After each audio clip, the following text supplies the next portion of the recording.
and rounds of talks in Washington and Beijing back and forth. Is there any real progress in your view? Yes and no. What I would like to do before we drill down into all the news flow which is coming through, because we've had a lot just today and more before that yesterday, let's jump to the end point. That's what I like to try and do with my analysis. Is there a deal that can be done? Because if there is, then we're basically just plotting a path towards it.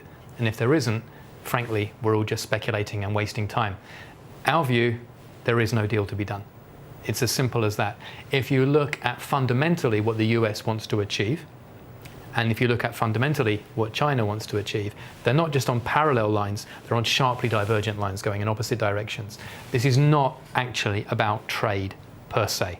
It's a far larger struggle. It's all to do with the structure of the Chinese economy in terms of how China would like to structure it and how the US would like it to be structured.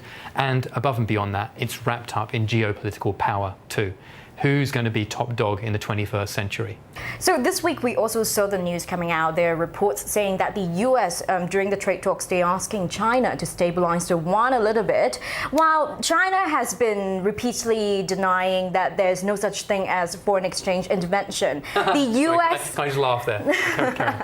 but also the US Treasury Department, they couldn't label China as a currency manipulator in the latest semi-annual report that was released in October.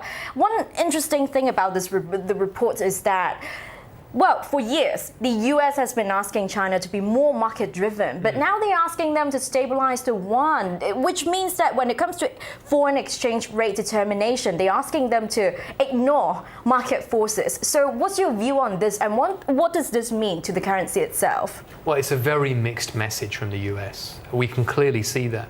On one side, market forces, market forces, market forces, and on the other, keep the renminbi stable. Now, of course, China wants a stable renminbi, or a stronger renminbi. They would quite like that because it certainly helps their economy grow larger relative to that of the US. And where we have seen this regular FX intervention, which is why I was laughing, has been to stabilize the currency, if anything. We all know if China removed capital controls tomorrow, if it was a purely freely traded currency with nobody intervening, you and I, for example, just trading it as two counterparties without anyone leaning over our shoulders, the currency would be at 750 within about 2 days and 850 within about a week, and probably even go to 9. So this is where the true value would lie if anyone were allowed to actually explore it. Now, of course, the US doesn't want to see that.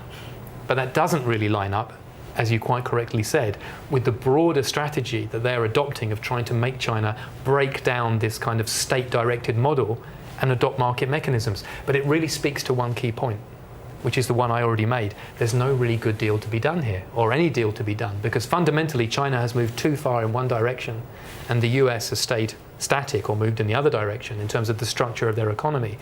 And ultimately, if China does do what the US wants, or even part of what the US wants, and buys much more from it, the currency is going to get a lot weaker. But the message the US is sending, and this is the key thing I would like viewers to try and understand, they're saying, basically, if you devalue by 20%, for example, we'll raise tariffs by another 20%. So tariffs now, 20% on goods, 25% on other goods, 10% on some. If China moves the currency lower to match that particular tariff rate, expect those tariffs to march higher. And we then go into a downward spiral. And it's a very, very worrying scenario. And I fully understand why most people, many economists from major banks, don't want to talk about it, because it becomes rather unpleasant when you consider how far down this spiral we can go. But that's the message you have to take away from what the US just said.